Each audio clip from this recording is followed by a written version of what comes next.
Halo teman-teman semuanya, sahabat sekolah riset satu kata, para peneliti, akademisi, dan para pembelajar dimanapun Anda berada. Pada episode kali ini kita akan menyampaikan kabar gembira. Kabar gembira itu adalah akan diselenggarakannya kembali seri Foucault, dan ini merupakan seri yang kelima. Tahun lalu seri ini gagal kita selenggarakan karena sudah padat dengan tema-tema yang lain. Nah, alhamdulillah pada awal tahun 2026 ini kita akan menyelenggarakan kembali seri Foucault. Kenapa ini disebut dengan seri yang kelima? Dan apa bedanya dengan seri-seri yang sebelumnya? Perlu Anda semua ketahui bahwa seri Foucault pada mulanya kita namai dengan nama seri Populi. Itu adalah singkatan dari Sekolah Riset Politik Pengetahuan dan Pengaturan Populasi. Nah, seri Populi ini kita selenggarakan sebanyak 3 kali. Kita mulai pada tahun 2022, ada 2 kali seri Populi. Lalu kemudian pada tahun 2023 awal kita juga menyelenggarakan seri Foucault, tetapi tekanannya lebih pada bagaimana menulis dengan cara Foucault. Lalu kemudian pada seri yang keempat itu tekanannya lebih pada bagaimana menggunakan cara berpikir Foucault untuk analisis kebijakan publik.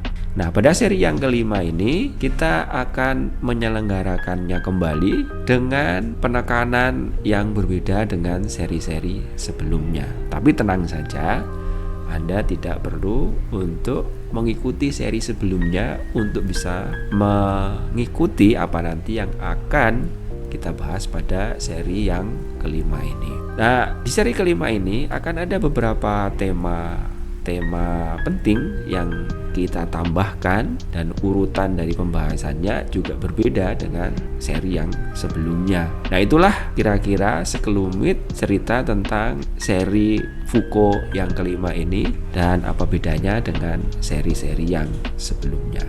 Nah, teman-teman semuanya, ada sesuatu yang menarik ternyata pada saat kami sedang menyiapkan penyelenggaraan kelas ini. Dan sesuatu yang menarik itu memperkuat konteks yang mendukung kenapa seri Foucault yang kelima ini perlu Anda betul-betul ikuti dan jangan sampai Anda lewatkan. Konteks itu adalah peristiwa atau kejadian yang terjadi di level global dan di level nasional. Jadi misalnya sekarang ini orang dikejutkan dengan penculikan Presiden Maduro Venezuela oleh Donald Trump dari Amerika. Bagaimana kita menjelaskan fenomena seperti itu? Lalu juga ada fenomena banjir bandang yang terjadi di Sumatera, dan ada banyak sekali ungkapan yang mengatakan bagaimana pemerintah kita agak kegagapan dalam menangani banjir tersebut. Peristiwa lainnya juga misalnya bagaimana pemerintah atau negara mengobral izin atau konsesi tambang untuk ormas-ormas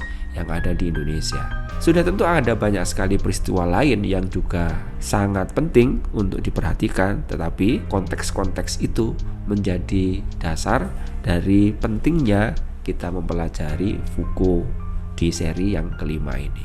Hal lain yang juga sangat menjadi dasar dari kenapa Foucault ini penting adalah setiap hari kita ini akan dikejutkan oleh banyak sekali peristiwa-peristiwa yang mungkin tidak pernah kita pikirkan sebelumnya.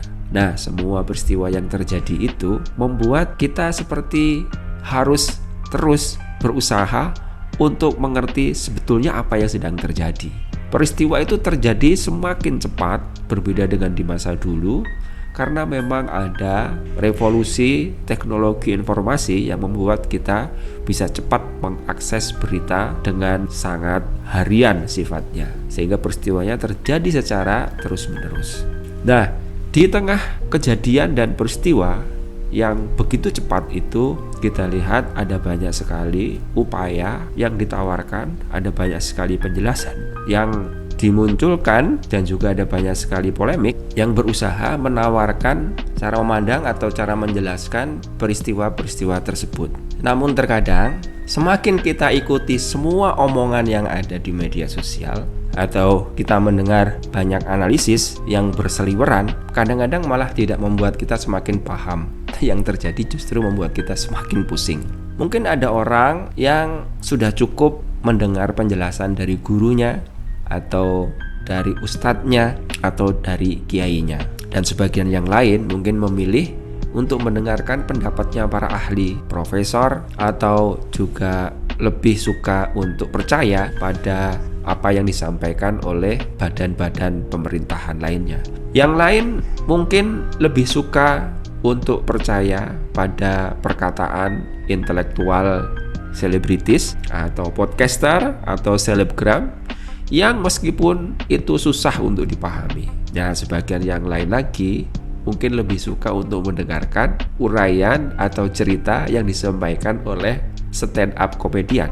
Tapi apapun itu, yang terjadi sebetulnya adalah kita sedang melihat dunia yang perubahannya terjadi secara cepat, yang kekacauannya lebih dahsyat daripada 20 atau 30 tahun yang lalu. Dan hal itu seperti memaksa kita harus terus-menerus memframingnya atau memahaminya agar semua kejadian-kejadian itu tidak membuat kita semakin bingung, atau tingkat destabilisasi dari peristiwa-peristiwa itu tidak membuat kita jadi lebih pusing.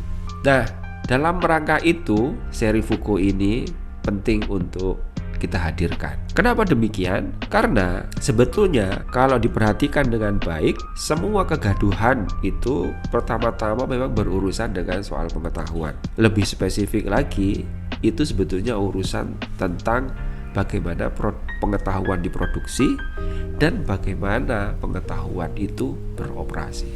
Jadi semua yang kita dengar di media sosial, di televisi, di koran dan seterusnya, semua itu adalah pengetahuan, dan kita sekarang banjir pengetahuan.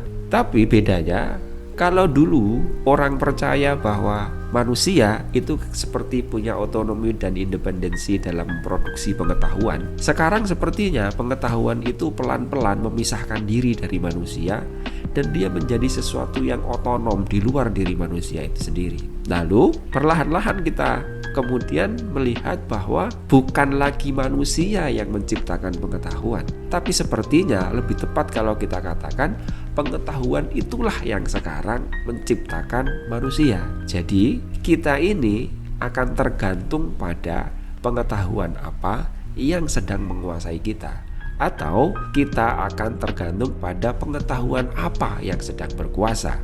Namun yang menjadi soal sebetulnya pengetahuan itu tidak bisa secara otomatis dia berpengaruh terhadap diri kita. Dalam pengertian lain, pengetahuan itu harus melalui satu proses tertentu sampai akhirnya dia bisa menjadi pengetahuan yang kita rujuk, atau pengetahuan yang kita percayai, atau pengetahuan yang menurut kita itu benar. Nah, untuk bisa berpengaruh di dalam diri manusia, di dalam dunia ini, pengetahuan itu harus melalui proses yang disebut dengan proses menjadi kebenaran.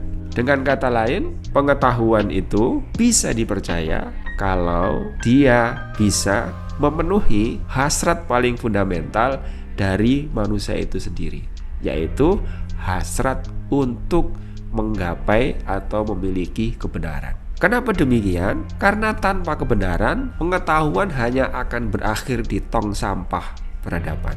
Tanpa kebenaran, manusia tidak bisa hidup.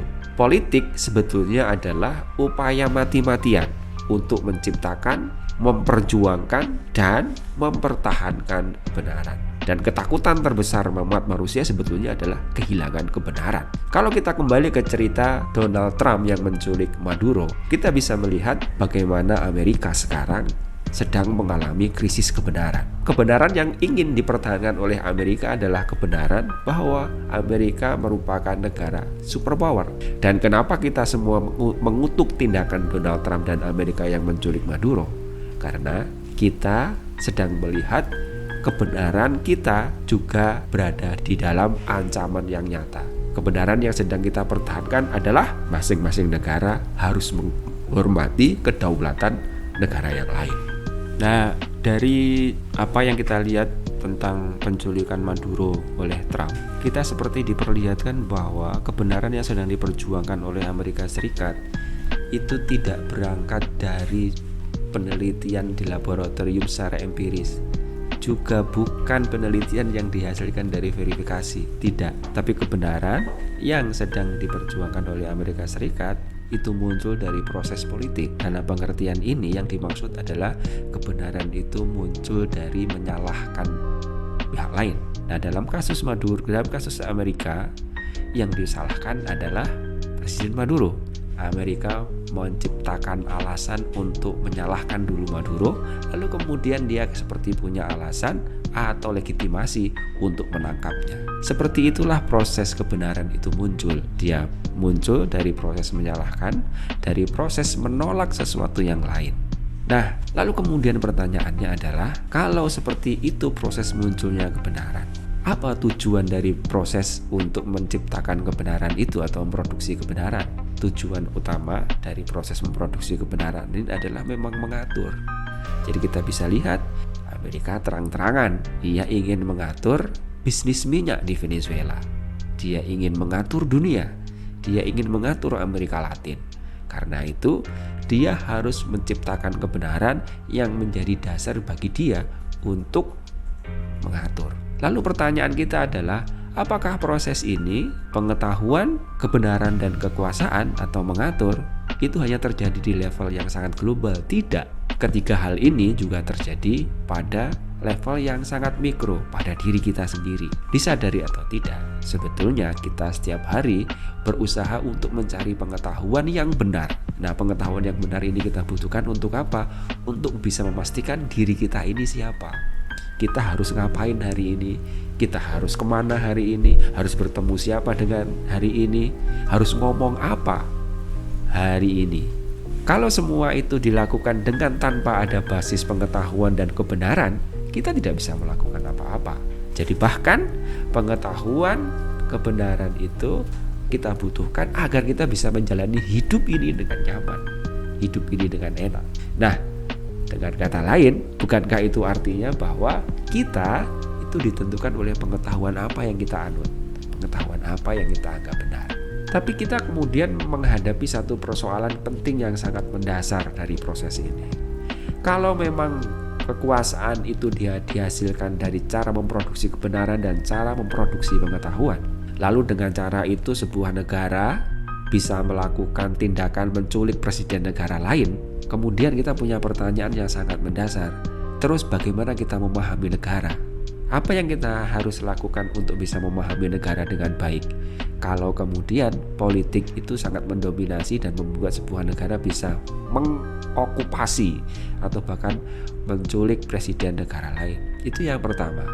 Yang kedua, kalau kemudian kita lihat dalam cerita Maduro dan Trump menggunakan argumentasi demokratisasi, atau Amerika sering sekali menggunakan argumentasi demokratisasi untuk bisa mengendalikan negara lain. Bukankah itu adalah upaya memaksakan demokrasi tapi dengan cara yang sangat tidak demokratis? Itu yang dilakukan Amerika di Irak dengan menggulingkan Saddam Hussein dan menuduhnya sebagai menyembunyikan senjata nuklir. Itu pula yang dilakukan oleh Amerika ketika menangkap Presiden Panama tahun 1990-an dengan tuduhan sama persis dengan yang dia terapkan kepada Nicolas Maduro. Lalu kemudian bagaimana kita memahami demokrasi kalau seperti itu? Nah, yang berikutnya, saat ini kita sedang dihadapkan atau dipertontonkan oleh ulah elit politik kita yang juga sedang menggunakan demokrasi untuk menyalahkan demokrasi langsung dan menggantinya dengan pemilihan dilakukan oleh DPR untuk pejabat publik. Kalau seperti itu yang terjadi, bagaimana kita kemudian memahami demokrasi Indonesia? Nah, kelas ini akan mengajak Anda untuk masuk ke dalam relung-relung pemikiran yang tidak biasa dengan mempersoalkan banyak hal yang seperti tadi saya sampaikan. Nah, untuk tahu apa saja yang akan kita bahas pada kelas seri Foucault yang kelima ini, silahkan mengunjungi website dan YouTube Sekolah Riset Satu Kata. Terima kasih teman-teman semuanya. Sampai ketemu di kelas seri Foucault yang